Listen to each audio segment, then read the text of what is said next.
수신료 추진에 신문을 맡고 있는 추진단장 윤준호입니다. 국가기관 방송이자 대표 공영방송인 KBS는 상업적 매체들과는 차별화된 공적 책무를 부여받고 있습니다. 사회적 약자를 배려하고 한국 사회의 미래와 통일 시대를 준비해야 하고 공영방송 KBS만이 할 수 있거나 해야 하는 많은 과제가 있습니다.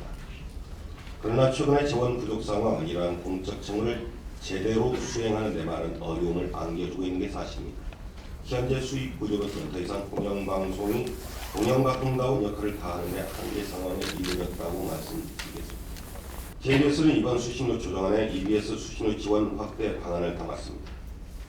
현행 3%의 지원 비율을 5%로 상향 조정한 방안이고, KBS는 수신료 현실화를 통해서 재정의 공영성을 강화하고 상업방송과 차별화되는 공영방송의 정체성을 강화함으로써 국민에게 이익이 되고 국익을 받는 공영방송을 만들어가고자 합니다. 4,000원을 올릴 때 매년 4,000원 정도의 수신료 수익이 이제 늘어나는 걸로 되어 있고요.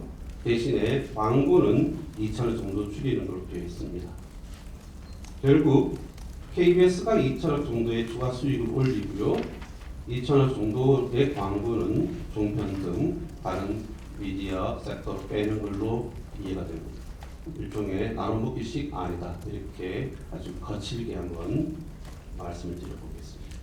지난 정권과 현 정권에서 KBS를 통해서 나타난 여러 증상과 징후들, 낙하산 사전의 파송, 제작과 편성의 자율성의 공개, 언론인들에 대한 징계, 프로그램의 폐지, 출연의 어떤 그런 을 막아내는 일들, 홍보와 선전적 성격이 강한 프로그램들의 어떤 편성과 강화, 무엇보다도 KBS 공영방송 그 가치 보존의 가장 핵심적인 어떤 요소로서의 저널리즘의 해체 등등을 본다라고 한다면, 지금까지 보여줬던 어떤 그런 성과나 향후 수행하게 될 어떤 그런 가능성과 기대 등등으로 비춰봤을 때 시청자, 일반 시민의 입장에서 본다라면 제가 봤을 때 얻는 것 없는 비용 부담이다. 그런 점에서 보면 생계와 민생에 부담을 주는 아니다. 저는 이렇게 정리를 할 수 있을 것 같습니다. EBS 문제 다음도 이렇게 되면 되겠습니다만 5% 올리는 것 혹은 위원장께서 말씀하시는 10% 올리는 것 당연히 동의합니다. 다만 하려면 지금 하시든지요. 해외 사례, 스웨덴, 그리스 이야기 등등을 하고 있고요. 한국이 그에 비해 워낙에 싸다라는 이야기하고 있는데요. 스웨덴 등등 핀란드 등등의 사회가 얼마나 건강하고 민주적으로 안정적이며 모두가 신뢰하고, 그래서 조세로서도 당연히 그 부담을 짊어지면서 멋진 시스템을 돌리는 것과 우리 한국 사회와 우리 한국 사회 내의 우리 케이스를 비교한다? 제가 봤을 때 그건 불가능하고 말도 되지 않습니다. 그리스 우리보다 더 많이 됩니다. 그리스 공영방송 제대로 역할을 하지 않고 사회감시하지 않고 국가 권력이 어떻게 부패하고 자본 권력이 어떻게 평행하는지를 말하지 않다가 국가부도 사태 맞았고요. 그리스 공영방송 해체됐죠. 2,400명 전부 다 해고됐죠. 지금 현재 KBS가 갖고 있는 정치적인 어떤 논란, 문제점, 우리 뭐 아닌 분, 안 그렇게 생각하시는 분도 있겠지만 많은 사람이 그렇게 생각하고 있고 그 문제 때문에 KBS에 대해서 논란이 많습니다. 그런 상황에서 돈 올려주면 바꾸겠다. 저는 못 믿겠습니다, 솔직히. 지금까지 KBS의 행태를 봤을 때. KBS 같은 경우에 이제 뭐 가장 중요한 문제가 국민적 합의를 이루어한다고 생각합니다. 국민적 합의가 필요한데, 국민적 합의라는 것은 결국 방송이 얼마나 공영성이 있는 방송이 되느냐 하는 문제예요. 주 교수님 말씀하신 것처럼 KBS가 공영방송으로서 공영성을 높여야 되는 거 아니겠습니까? 객관적인 보도를 해야 되고, 그 다음에 방송 제작 과정에 있어서 제작 담당자들 자율권도 보장해 줘야 되고, 그런 과정이 선행되지 않는 이상 방송의 공정성이 보장될 수 없는 구조이기 때문에 그런 부분들을 먼저 변화하는 모습들을 보여주는 것이 먼저라고 저는 생각합니다. 그런 부분들이 있을 때 사실은 국민들이 준조세 성격으로 내는 거 아니겠습니까? 뭐 내기 싫어도 엄청나게 어렵고 힘든 과정을 거쳐서 안 될 수 있지, 지금 안 될 수 없잖아요. 전기세 붙어서 나오니까. 그런 형태로 돈을 받으면서 국민들이 합의하고 동의하고, 그 다음에 국민들이 볼 때 KBS 정말 올려주고 싶다, 이런 생각이 들 정도가 돼야 한다고 저는 생각합니다. 경영을 어떻게 혁신할 거냐 하는 부분 말씀하셨는데, 제가 가져온 자료가 새누리당 권은희 의원이 준 자료입니다. 여기 보면 인력 감축하셨다고 발제에 말씀하셨는데 상하위 직급 인력 감축 비율을 조사해 본 결과 권 의원이 조사한 겁니다. 하위직은 9.7% 줄어든 반면에 고위직은 오히려 7.6% 증가하는 기형적인 현상을 보였다. 이렇게 돼 있습니다.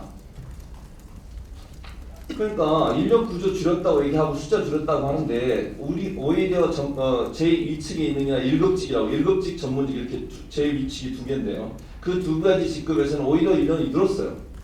그 사람들 뭐 연봉 더 많이 받는 건 당연한 거 아니겠습니까? 하위 직급보다. 그런 상태에서 인력이 늘은 상태에서 인력 감축했다. 숫자적으로.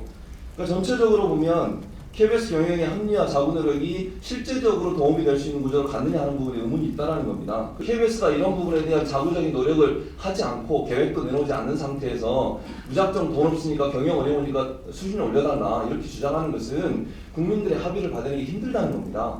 뭐 30 몇 년 동안 안 올렸다 얘기하시죠. 맞습니다. 안 올린 거. 그리고 나서 뭐 실제적으로 뭐 옛날에 물가가 얼마인데 지금 얼마였다. 실제 걷어들이는 돈은 9배 이상 늘었습니다. 실제 걷어들인 돈은 그게 전기료에 붙여서 하면서 실제 금액으로 보면 81년대에 걷은 거나 지금 걷는 것에 약 2배 정도 상승한 효과가 나타났다는 거 말씀을 드리고요. 여기 계신 분들 중에 몇 분이나 되는지 모르겠지만 IPTV나 케이블 방송 연결해서 KBS나 다른 방송 보시는 분들 있잖아요. 거기 돈 내시잖아요. 저도 돈 내고 있습니다. 그 이중 과세요. 다시 얘기하면 직접 수신해서 안 보는데 난 IPTV를 통해서나 유로방송 통해서 TV 보는데 그거를 또 수신료를 2차로 재차 걷는 그래서 이중 과세가 되는 그런 문제도 있다는 것도 여러분 좀 아시면 좋겠고요. 마지막으로 EBS 문제 동의합니다. 지금 주 교수님 말씀하신 거 동의합니다. EBS가 단순히 이제 수능 교육 방송의 차원을 넘어서야 돼요. 사회 교육을 해야 되고 전 국민을 대상으로 교육할 수 있는 방송을 만들어야 한다고 생각합니다. 그리고 현재 EBS에서 만든 다큐멘터리 중에 좋은 영향을 미치는 프로그램도 많다고 생각을 하고요. 근데 현재 KBS가 다 먹고 있잖아요. 거의 3% 주고 더 많이 줘야죠. 뭐 5% 7%가 아니라 15% 이상 줘야 한다고 생각합니다. 같이 먹고 살아야지 왜 KBS 혼자 다 먹습니까? 똑같이 공영방송하고 똑같이 국가를 위해서 일하는데 그런 부분들에서 논의가 충분히 있어야 되고 그런 부분이 마치 4,000원 올려주면 5% 주겠다는 것을 빌미로 해가지고 올리는 도구를 사용하려고 같이 일대로 사용하려고 하지 말고 지금 당장 올려주고 그 다음에 또 얘기를 해야죠. 그게 더 순리적으로 듣는 사람이나 국민의 입장에 설득력이 훨씬 높다고 생각합니다. KBS가 먼저 이런 방법으로 어떻게 해결하겠다고 하는 구체적인 방안들을 제시를 하셔야지 오늘 발제문에도 내용에 보면 지금까지 이렇게 했고 잘하고 있고 이런 내용들만 써 오시면 실제적으로 이걸 보는 사람 입장에서는 설득력이 떨어진다고 봅니다.